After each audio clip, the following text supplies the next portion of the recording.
On this episode, we're going to be talking all about comms. How do you communicate with people on a trail? We're going to cover CB radio, GMRS radio, FRS radio, and ham radio. Stay tuned, and I'll give you my tips of all of these. Deciding which radio is correct for you. Welcome to Wicked Jeeps and 1870 Off-Road. We will put this one on both channels. We're going to talk about communications. Number one rule for communications when you're out on the trail, no matter what, no matter who you're riding with, is to have what everybody around you has. There's no point in having the best radio money can buy if there's nobody on the other side that can hear you. So you need to know who you're going to ride with, what group you have, what they use, have the same thing they use. That's my number one rule of communications.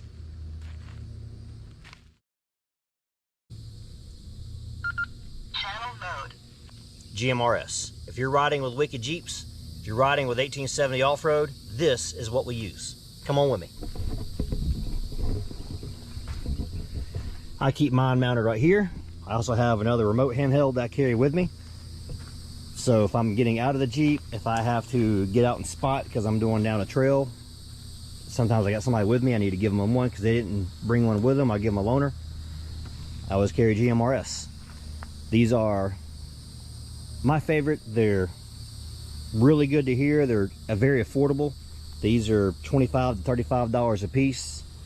If you find them on Amazon, it is the way to go. It's what most everybody on Wicked Jeeps uses now. It is what I always use on 1870 Off-Road. And this is what you do. So the one thing with GMRS that you got to know is you need a license to operate these. Sort of. I'll fill you in more there. So yes, you need a license to use GMRS, except only one person in the group has to have a license. The way GMRS works, it's like a family deal. As long as one person in the group has a GMRS license, everybody in the group is able to operate under that person's license. So if you're riding with Wicked Jeeps or 1870 Off-Road, I myself have a GMRS license. Several people in Wicked Jeeps have a GMRS license. So this is why we use this. We're always covered. It is a lot easier to hear and transmit and use these than, say, other options we're going to cover in a minute. If you don't, or nobody else in your group has a GMRS license, it's very easy to get. You go to FCC, you can buy the license there, much like buying a hunting or a fishing license. You don't have to have any requirements or anything to get it. You just got to go in, check the boxes, fill it out, pay the tax, and you get the license. Unlike some of the other options we're going to cover now. CB. The biggest disappointment of my life when it comes to communications. Okay. The biggest disappointment of my life when it comes to communications is the CB radio. If you're like me, you're born in the 80s, you watched Smokey and the Bandit growing up your whole life, you thought this was the coolest thing in the world. When I was a kid, my grandfather had a CB radio in his Jeep. My dad had a CB radio in his C10 Chevy truck. Everybody had CB radios. My grandfather had one in his Silverado truck. That's just what everybody had. It was the way to go.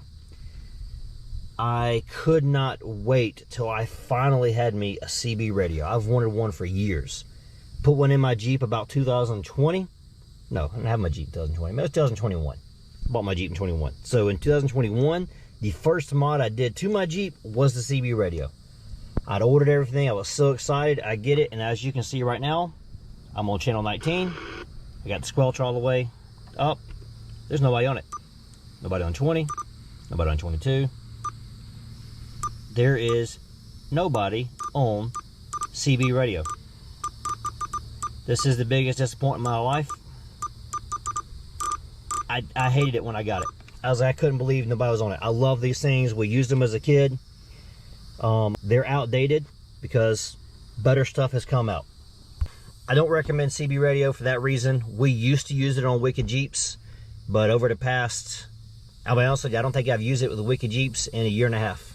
It's the last time anybody on Wicked Jeeps used it. We were always on channel 33 when we did. So, personally, I'm probably going to be removing mine from my Jeep, and I hate to see it go.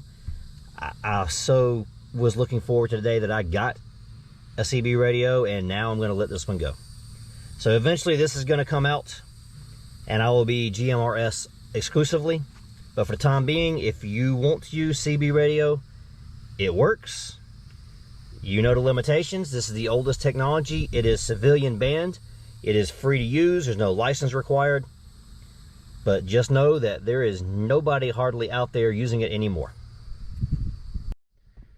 So to wrap it up, I would not personally recommend CB radio, even though it does not require any license, and all you gotta do is buy the radio and you're able to use it. I personally would not recommend it because nobody uses it anymore.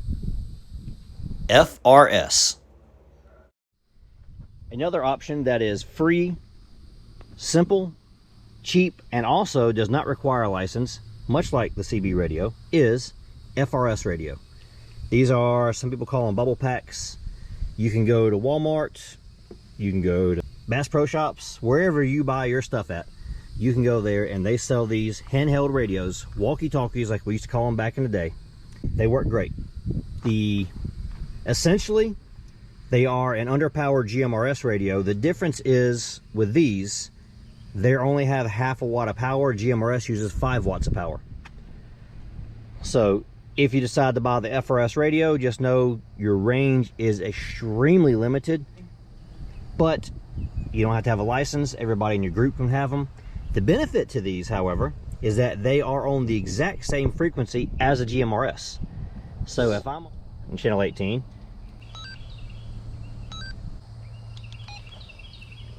we'll put this on 18 right here, and I'm gonna talk. Yeah, there you go. Now that you had to hear all that static. The benefit of an FRS, that took me a lot of time to show you, is that it is the same frequency as GMRS. It's just got a lot less wattage. An example of this would be when we did the trip through the North Georgia mountains back in January of 2023. We did Old Bucktown Road, Caches Valley, and we explored the Cohutta, stuff like that. There were people in our group on FRS.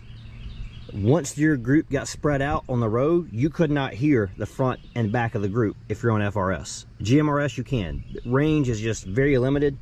Line of sight, maybe a couple hundred yards is all you're really going to get out of these.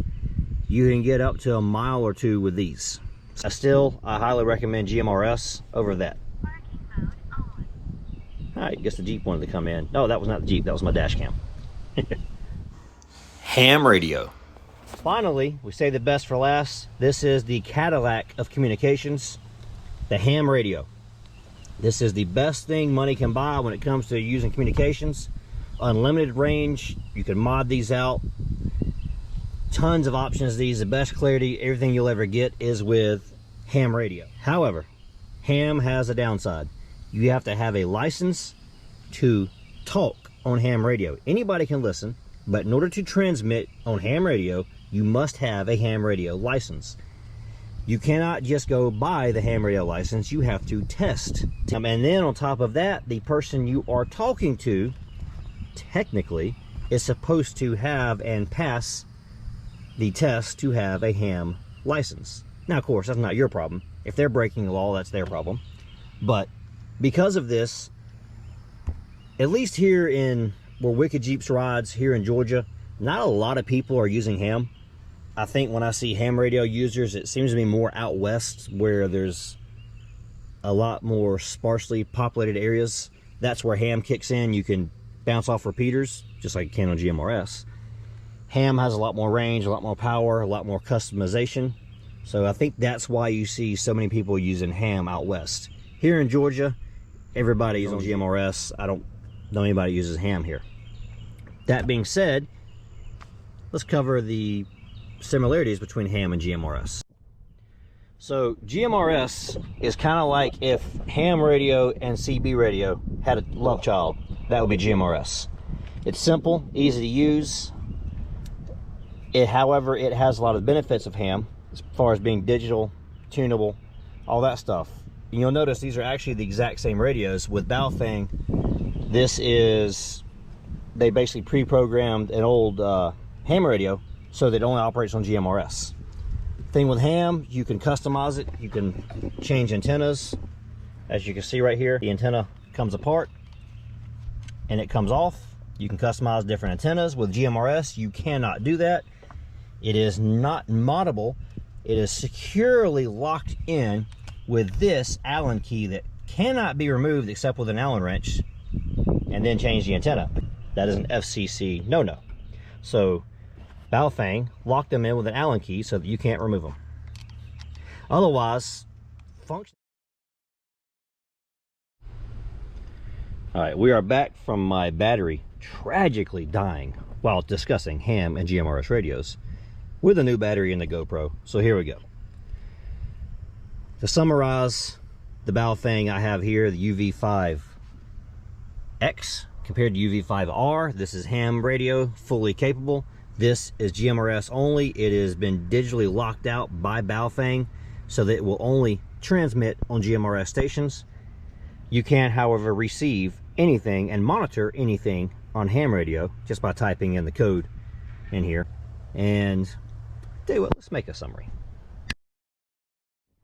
So to summarize, no matter what you're going to use, CB radio, free, no license to operate.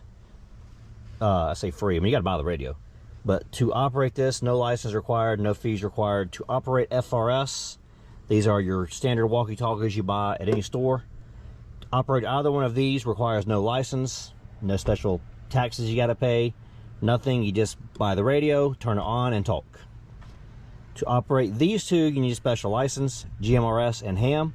Ham, you have to take a test and pass the test in order to get your ham license. GMRS, you just basically, it's like buying a fishing license. You pay the tax and you have a GMRS license. Ham, only a person with a ham license may talk on the ham radio. With GMRS, anybody on your group can talk on the radio as long as one person has the GMRS license. If you find yourself on a trail ride and you're with 1870 off-road, or you are with Wicked Jeeps, we are going to be using GMRS. Typically channel 18, sometimes channel 22. But no matter who you're with, if you're with another group, again, as I say when I open this video, find what they use what they use. Even if you buy the best radio money can buy, which is ham, if there's nobody else in your group using ham, this radio is useless. You know, if you go buy a CB and nobody uses CB, it's useless. That's what I did. I bought a CB, turned on my CB. I've had it running the entire time. And nobody has said a word yet because nobody ever does. I don't think anybody that I know of uses CB. Even the truckers barely use CB anymore. We use GMRS. That's the way to go. So if you want to buy one, again, $25 to $35 on Amazon. They're really simple to buy. They're really simple to operate. And like I say, if you want to pay the fee, I think it's $35 for the license. It's good for 10 years. It was $70 when I did mine. So now they went down. It's a lot cheaper. Just, I tell you, promise you, if anybody on your area is using GMRS, go GMRS. You won't regret it. The only reason why you would regret using this is if nobody else is using it. But again, Wicked Jeeps, 1870 off-road, we are GMRS only. The outtakes are on the 1870 off-road version only. Well, that's all we got to do today. Talk about communications. 3, 2, 1. All right, so today that's it for communications. Thanks for watching Wicked Jeeps and 1870 Off-Road. We'll see you on the next ride.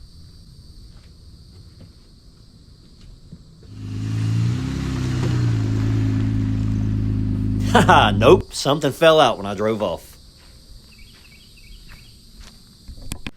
Alright, we are definitely gonna have an outtake reel. Because I don't know if this got on film, but my radio fell out when I drove off.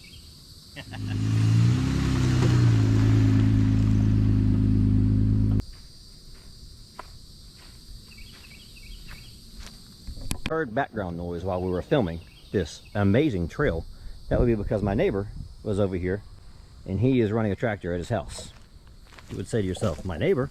Yeah, because we're at my house. This is the trail that I ride. I think I've actually done a video on my golf cart riding around here.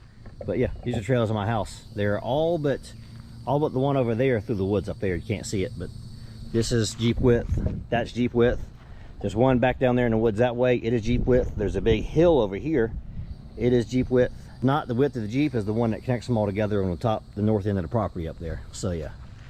But if you heard something running in the background, we had a storm hit last night. I actually spent all morning cleaning up the mess from it, but it neighbors over there with a tractor. Sounds like he's cleaning up storm damage over there too. As you see, all these trees fall down. A lot of this is actually from, oh, that's new. That one there is a new one, but this one here is cut up. It's from the winter time. There you go. You hear it running in the background now. His house is down there. There's a pond over there. He lives on the other side of the pond. That's it for the outtake reel. I hope I don't make no more mistakes. Unless I trip and fall and face plant right now on video. That's it for 1870 off-road. We'll see you on the next one.